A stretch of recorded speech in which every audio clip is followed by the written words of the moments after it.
Hello my R dear student of class ninth में मैं आपको ग्रेविटेशन पढ़ा था। ग्रेविटेशन में मैंने प्रेशर एंड डेंसिटी, वेट, मास, ये सारी चीज़ें मैंने पढ़ा दी थी। अब मैं इसमें पढ़ाने वाला हूँ आपको आर्किमिडीज प्रिंसिपल। लास्ट टॉपिक जो मैंने पढ़ाया था आपको डेंसिटी एंड रिलेटिव डेंसिटी बताया था, तो अब जो मैं बताने वाला हूँ आपको बताने वाला हूँ आर्किमिडीज प्रिंसिपल। आर्किमिडीज प्रिंसिपल क्या होता है? जैसे कोई भी एक ऑब्जेक्ट को लिया हमने, उस ऑब्जेक्ट को किसी पानी में हम डालते हैं, जब पानी या किसी लिक्विड में डालते हैं, जब उस ऑब्जेक्ट को लिक्विड में डालते हैं तो लिक्विड एक उस पर अपथ्रस्ट लगाता है। क्या लगाता है? अपथ्रस्ट या बायोन फोर्स। तो अपथ्रस्ट वो बायोन फोर्स जो होता है, वो जो लिक्विड अप्लाई करता है उस पर, वो इक्वल होता है अकॉर्डिंग टू आर्किमिडीज प्रिंसिपल। जो उस ऑब्जेक्ट पे लिक्विड ऊपर की ओर अपथ्रस्ट या बायोन फोर्स लगाता है, वो इक्वल होता है वो जो ऑब्जेक्ट जितना वाटर डिस्प्लेस करता है, यानी जितना ऑब्जेक्ट का वेट, वो ऑब्जेक्ट में वेट के बराबर क्या करता है? वाटर डिस्प्लेस करता है। तो what is Archimedes principle? According to Archimedes principle, when an object fully या हाफ समझ करते हैं वाटर में, तो वहां क्या होता है? बायोन फोर्स और upthrust acting on an object is equal to the weight of liquid displace by the object. यानी जो ऑब्जेक्ट है जिसको हम वाटर में डाल रहे हैं, वो अपने वेट के बराबर उसमें क्या करता है? लिक्विड डिस्प्लेस करता है। और लिक्विड क्या लगाता है ऊपर की ओर? बायोन फोर्स। यही आपका आर्किमिडीज प्रिंसिपल होता है। तो आर्किमिडीज प्रिंसिपल आपको समझ में आया कि जब कोई भी ऑब्जेक्ट को हम किसी भी वाटर में या लिक्विड में डालते हैं तो पार्टली या फुल्ली समझ करते हैं उसमें, तो उसमें लिक्विड ऊपर की ओर अपथ्रस्ट लगाता है यानी बायोन फोर्स लगाता है, और वो ऑब्जेक्ट अपने वेट के बराबर उसमें वाटर क्या करता है? डिस्प्लेस करता है। ये किसने बताया था? आर्किमिडीज ने बताया था। किसने बताया था? आर्किमिडीज ने बताया था। तो आर्किमिडीज प्रिंसिपल के अकॉर्डिंग क्या होता है? हमने बायोन फोर्स और अपथ्रस्ट, बायोन फोर्स बोले या बोले upthrust active on an object, एक ऑब्जेक्ट में जो करता है वो इक्वल होता है wait of liquid displayed bye the object. Suppose that ये कोई कंटेनर है और इसमें हम कोई एक ये ऑब्जेक्ट डाल रहे हैं, तो इस ऑब्जेक्ट का वेट किधर वर्क करेगा? नीचे की ओर, और ऑब्जेक्ट का वेट नीचे की ओर वर्क करेगा, और इस पे लिक्विड क्या लगाएगा? बायोन फोर्स लगाएगा। क्या लगाएगा? बायोन फोर्स। किधर की लगाएगा बायोन फोर्स? ऊपर की ओर लगेगा। कहां लगेगा? ऊपर की ओर। तो वही बोला गया है आर्किमिडीज प्रिंसिपल में, बायोन फोर्स और upthrust active on an object is equal to the weight of liquid displaced by the object. यानी वो ऑब्जेक्ट अपने वेट के बराबर क्या करता है? लिक्विड डिस्प्लेस करता है। चलो आपको आर्किमिडीज प्रिंसिपल समझ आया। अब आगे हम बात करते हैं। तो मैंने आपको आज अभी जो पढ़ाया, मैंने आपको पढ़ाया आर्किमिडीज प्रिंसिपल। मैंने उसमें क्या आपको बताया कि कोई भी ऑब्जेक्ट अगर हम उसको किसी भी लिक्विड या वाटर में डालते हैं, फुल्ली समझ करते हैं या पार्शली समझ करते हैं, तो उस ऑब्जेक्ट पे बायोन फोर्स वर्क करता है या अपथ्रस्ट वर्क करता है। तो वहाँ क्या होता है? वो ऑब्जेक्ट जो होता है वो अपने वेट के बराबर वहाँ क्या करता है? वाटर डिस्प्लेस करता है। चलो ये आपको समझ आया। अब यहाँ पे जब उस ऑब्जेक्ट को वाटर में हम डालेंगे तो ऑब्जेक्ट कुछ ना कुछ प्रेशर लगाएगा। तो प्रेशर किस पे डिपेंड करता है? ध्यान देखिएगा, हमने मान लिया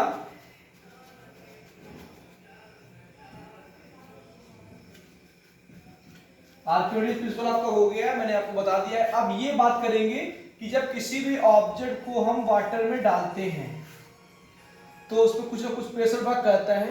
वो प्रेशर किस पे डिपेंड करता है? या ध्यान सुनिएगा,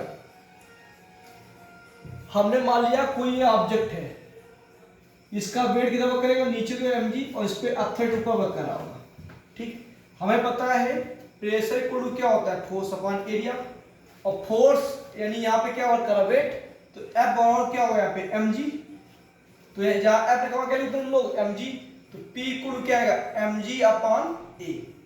ठीक है, अब मुझे इस ऑब्जेक्ट का मास नहीं पता है, लेकिन हमने एक फॉर्मूला पता है, डेंसिटी। डेंसिटी इक्वल टू होता है मास अपॉन वॉल्यूम। ठीक है, हमने मान लिया ये जो वाटर है इसकी डेंसिटी क्या है?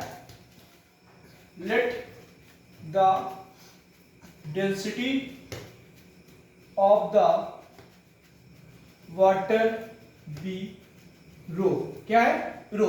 ठीक है, तो डेंसिटी रो है, मास m है, वॉल्यूम क्या है? v। तो यहाँ से मास निकालेंगे, मास इक्वल टू क्या होगा, डेंसिटी इनटू वॉल्यूम। ये रो आपका क्या है, डेंसिटी है, क्या है, डेंसिटी, या डी मान लीजिए, डी मान लेते हैं, डी डी डी, ठीक। तो मास इक्वल क्या होगा, डेंसिटी इनटू वॉल्यूम। तो जहां बेटा मास लिखा है वहां हम लिख सकते हैं डेंसिटी इनटू वॉल्यूम। तो P इक्वल टू क्या आएगा, D into V into G upon A. हमने पढ़ा है वॉल्यूम इक्वल टू होता है area into height, area into height. तो हमने मान लीजिए h हाइट तक ये क्या है, नीचे वाटर में क्या है, फिल किया हुआ, यानी h हाइट तक, इसकी हाइट कितनी है, h हाइट है, और जो समझ वाटर में कितने h हाइट तक समझ है।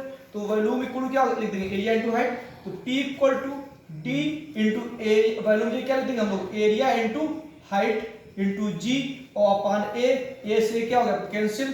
तो P इक्वल टू क्या आ गया, D G H.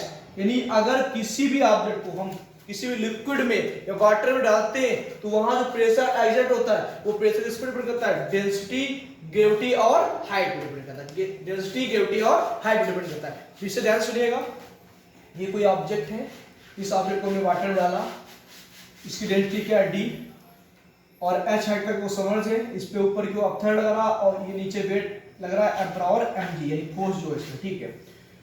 Pressure equal to force upon area होता है, F इक्वल टू mg होता है, जहां F लिखा हुआ mg लिख देंगे, नीचे a दे रखा है। मुझे मास नहीं पता है, मुझे पता density equal to mass upon volume होता है, तो मास इक्वल टू क्या आ जाएगा, डेंसिटी इनटू वॉल्यूम।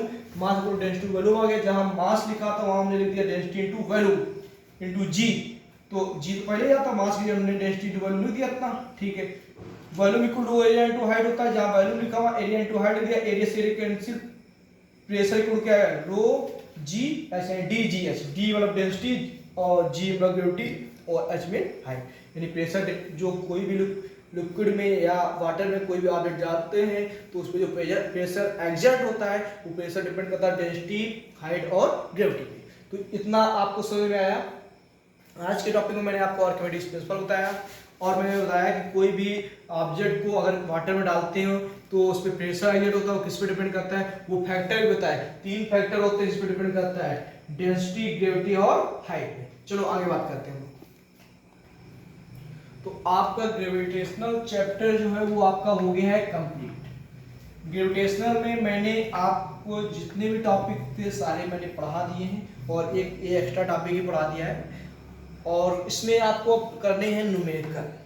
तो न्यूमेरिकल आप लोग करेंगे और जो भी डाउट आएगा वो मैं बताऊंगा। आप जरा ध्यान दे लेते हैं, हमने ग्रेविटेशनल में हमें पढ़ा क्या क्या है। हमने ग्रेविटेशनल में सबसे पहले पढ़ा था यूनिवर्सल लॉ ऑफ ग्रेविटेशन, यानी जो यूनिवर्सल लॉ ऑफ ग्रेविटेशन का वो मैंने पढ़ा था। फिर मैंने पढ़ा था ग्रेविटेशन में स्मॉल जी और कैपिटल जी में क्या रिलेशन होता है, ठीक है। यूनिवर्सल ग्रेविटेशन कांस्टेंट और एक्सेलरेशन ड्यू टू ग्रेविटी में क्या रिलेशन होता है वो मैंने पढ़ा था। फिर मैंने पढ़ा difference between mass and weight, mass और वेट में क्या आपका डिफरेंस होता है। फिर उसके आगे मैंने पढ़ा आपका डेंसिटी, कौन सी डेंसिटी, रिलेटिव डेंसिटी भी पढ़ी और डेंसिटी भी पढ़ी। डेंसिटी क्या होता है, it is a mass per unit, यानी किसी भी सब्सटेंस का मास जो पर यूनिट वॉल्यूम पे होता है उसको क्या बोलते हैं हम लोग, डेंसिटी। डेंसिटी पढ़ा। रिलेटिव डेंसिटी बताया हमने कि किसी भी सब्सटेंस की डेंसिटी पता है उसको हम वाटर की डेंसिटी के साथ क्या कर देंगे, कंपेयर कर देंगे, तो मेरी क्या आ जाएगी, रिलेटिव डेंसिटी आ जाएगी। फिर मैंने आपको बायोंड फोर्स पढ़ाया, बायोंड फोर्स भी आपको पढ़ाया मैंने, अपथर्स्ट पढ़ाया, प्रेशर पढ़ाया एंड आर्किमिडीज प्रिंसिपल पढ़ाया। फिर मैंने आपको बताया कि किसी भी ऑब्जेक्ट को अगर हम वाटर में डालते हैं और वो ऑब्जेक्ट जब वाटर में डालते हैं तो वाटर में क्या एक्सर्ट करता है, प्रेशर एक्सर्ट करता है। जब प्रेशर एक्सर्ट करता है तो प्रेशर किस किस फैक्टर पे डिपेंड करता है, मैंने भी बताया। तो कुल मिला के आपका ग्रेविटेशनल चैप्टर जो था वो पूरा हो गया है एंड। अब आपको है न्यूमेरिकल करना। जितने न्यूमेरिकल्स आप लोग आ जाएंगे अच्छी बात, नहीं तो मैं आपको बताऊंगा।